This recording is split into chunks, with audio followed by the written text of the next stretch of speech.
Assalamualaikum warahmatullahi wabarakatuh. Bismillah, alhamdulillah, wassalatu wassalamu ala rasulillah. La hawla wa la quwata illa billah, amma ba'd. Dalam suasana hujan yang insya Allah penuh keberkahan ini,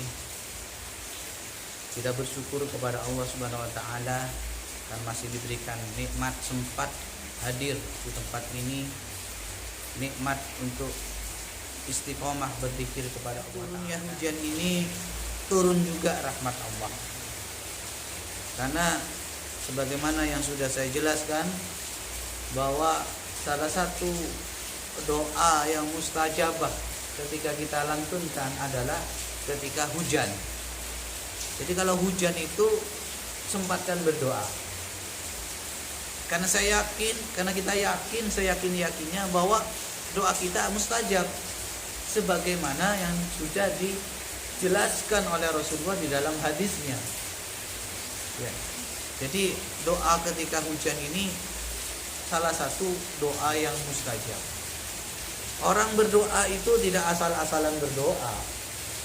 Jadi ada syarat ketentuannya supaya doa kita itu mustajabah. Ya. Ada waktunya, ada waktu-waktu mustajabah. Ada tempat-tempat mustajabah dan ada bacaan-bacaan yang bisa menjadikan doa kita mustajabah. Ya.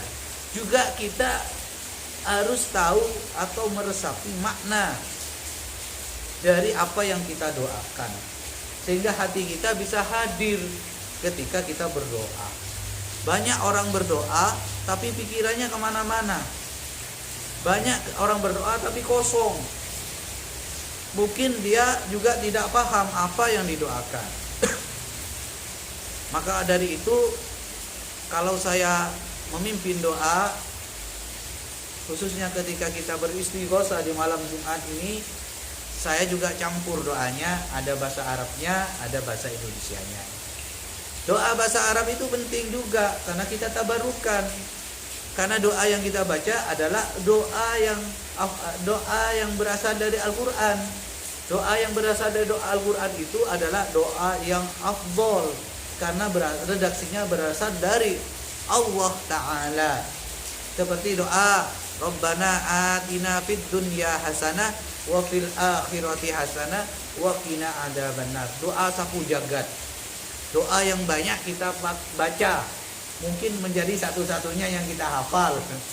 Ya, tapi jangan khawatir, doa itu luar biasa, maka disebut doa sapu jagat.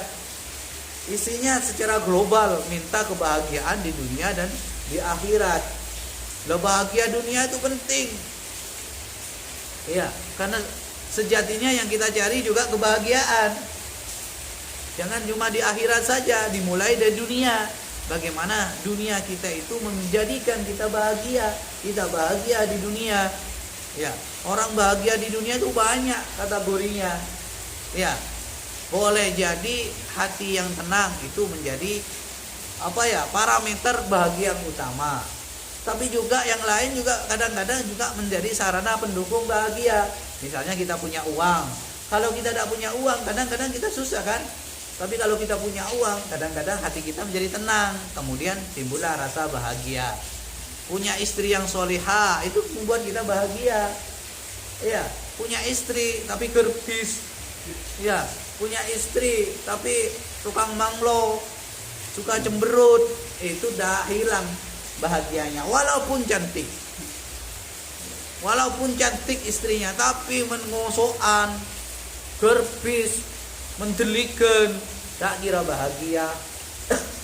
Ya, tak kira bahagia. Walaupun istrinya biasa, sederhana, ya tak cantik, ya tak jelek amat-amat gitulah, biasalah standar. Tak todu sekitar konjengan gitu ya. Maka tapi akhlaknya bagus, sopan, santun, berbakti kepada suami, ini menjadi qurratu a'yun, menjadi penyejuk mata memandang. Membuat kita tenang, tentram. Karena tujuan menikah itu salah satunya adalah litaskunu ilaiha, agar kita tenang, ya, mendapatkan sakinah, ketenangan dengan adanya wanita yang solihah tersebut gitu. Apalagi dapat wanitanya itu memang apalagi mendapat wanitanya juga cantik. Ya. Wah, ini luar biasa, akhlaknya bagus, solehah. Jadi hatinya cantik, lahirnya cantik, ini luar biasa nikmatnya ini. Nikmat yang luar biasa. Fa bi ayyi ala'i rabbikuma tukadziban. Nikmat mana lagi yang mau didustakan? Kalau kita dikasih yang seperti ini, alhamdulillah, sujud syukur kepada Allah. Ya. Itu jadi juga, tapi itu jadi ujian juga kepada kita. Apakah akan membuat kita bersyukur atau malah kufur? Kalau kita dikasih yang biasa-biasa saja atau mungkin di bawah standar, itu juga ujian. Apakah kita mau bersabar? Jadi orang bersyukur dapat pahala, bahkan dapat tambahan nikmat. Ya. Tetap begitu juga orang yang sabar juga dapat pahala. Mungkin pahalanya lebih besar gitu. Jadi ujian berupa ketidaknyamanan, ketidakenakan itu menuntut kita untuk bersyukur, untuk bersabar terhadap itu semua. Maka kesabaran tersebut akan mendapatkan pahala dari Allah. Jadi seperti itu sahabat-sahabat. Bahagia di dunia, parameter pendukungnya banyak. Punya kendaraan, ya, itu juga menentukan bahagia. Coba kalau tidak punya kendaraan, montel, atau apalagi jalan kaki, ya, kurang. Tapi kalau punya sepeda motor, mungkin akan menimbulkan kenyamanan di dalam hidup. Apalagi sepeda motornya itu keluaran yang terbaru, ya. Paling pekerjaannya kalian nanti ngelus-ngelus terus deh. Dengan ngelusnya bahagia, belum numpak ngelusnya aja, wah dicuci, dilap terus gitu. Itu sudah seneng, apalagi numpaknya gitu. Lah, punya kendaraan yang enak, yang nyaman, ya, punya motor, bahkan kalau punya mobil, itu akan mendatangkan kebahagiaan. Dulu di zaman Nabi, tunggangannya itu unta yang indah, unta yang mahal, namanya unta merah. Jadi kalau orang punya unta merah itu luar biasa dia bangganya, senangnya, bahagianya gitu.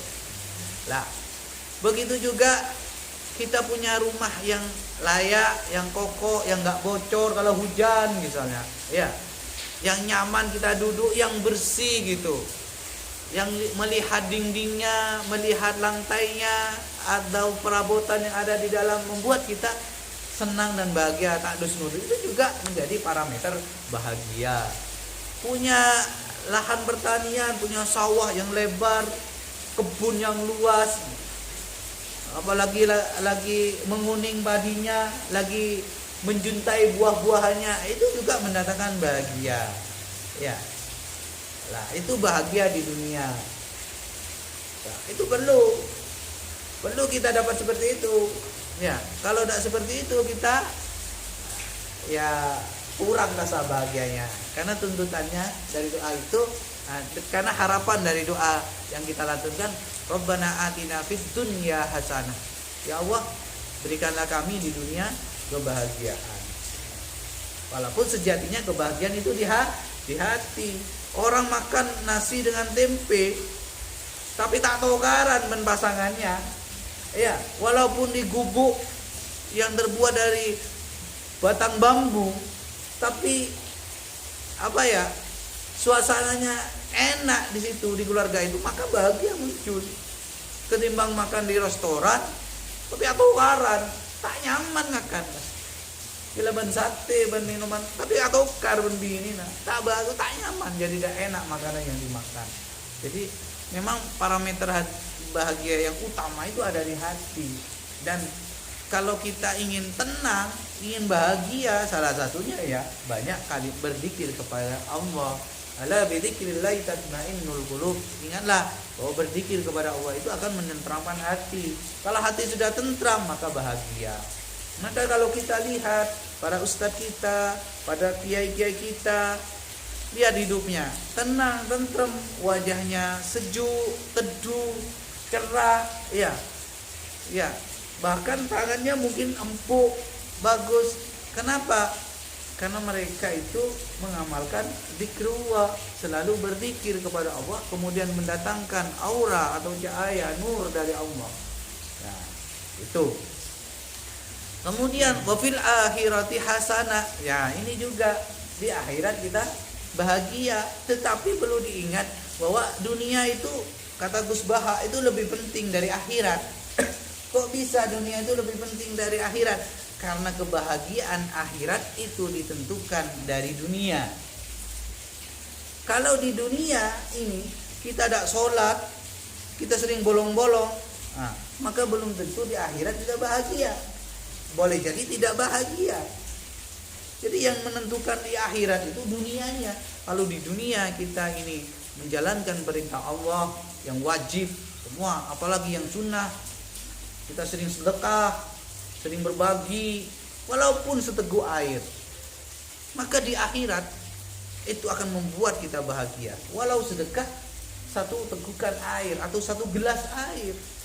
Makanya kalau ada teman, ada sahabat datang ke rumah kita, ya kalau bisa diupayakanlah ada aqua walaupun segelas.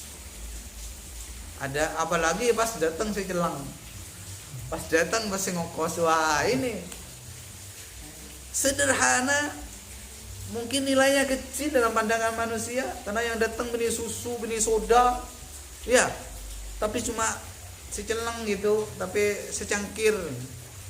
Itu nanti di akhirat, ya, akan menyebabkan kita bahagia, walaupun sedekah berupa minuman, ya. Apalagi orang yang kita kasih minum itu melekat. Saya ini datang nih, wah saya dari Jember tak minum, udah Pak, kon holil, apa keluar rete, itu sekelangkong itu.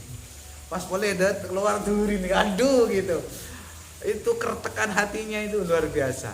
Lah ya itu yang kemudian membuat kita mendapatkan balasan-balasan dari Allah, baik di dunia maupun di akhirat, karena doa dari orang-orang yang kita tolong. Orang yang suka memberi itu, ya, efeknya itu bukan cuma ke orangnya, tapi juga keturunannya, anaknya. Kalau dia suka memberi, suka ngasih minum, suka ngasih kopi, teh, rokok, apalagi masih kadang mamirat gitu, makanan berat, nanti anaknya ini kalau kemana-mana pasti tidak kelaparan. Ya, ini kausalitas, timbal balik hukum sebab akibat. Berbuat baik akan dibalas oleh Allah, baik di dunia maupun di akhirat. Ya, almarhum abah saya ini, kalau saya cerita kebaikan.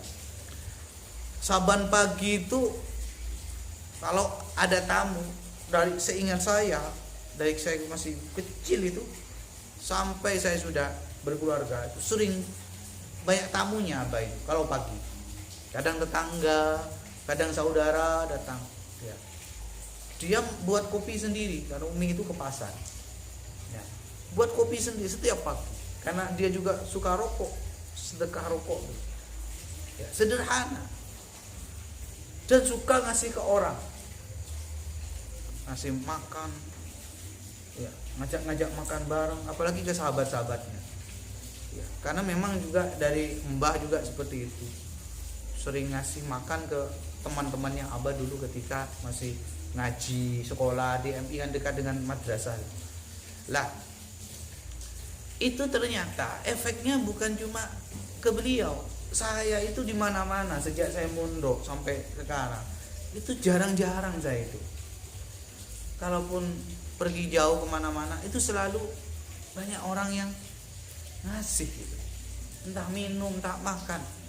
Dan saya tidak sombong, bukan karena doa saya, bukan karena apa dari saya, tapi saya yakin itu karena buah kebaikan, kebajikan yang ditanam oleh orang tua saya, yang kemudian saya menikmati. Oleh karena itu ingatlah kita selalu bahwa ketika kita mau memberi, kemudian ada rasa di dalam hati, eman dan sebagainya, ingatlah, boleh jadi kalian siap sengsara, siap keringan gitu di mana, tapi kalian tidak akan tega kalau anak kalian itu ngelongsor. Kalau anak kalian itu kering gitu, di mana-mana ada yang nolong, masa tega lah. Maka dari itu salah satu kebaikan yang bisa kita lakukan adalah dengan cara banyak memberi. Lah, itu di dunia memang. Nanti di akhirat yang kita petik. Jadi dunia itu sangat penting dan menentukan nasib seseorang di akhirat.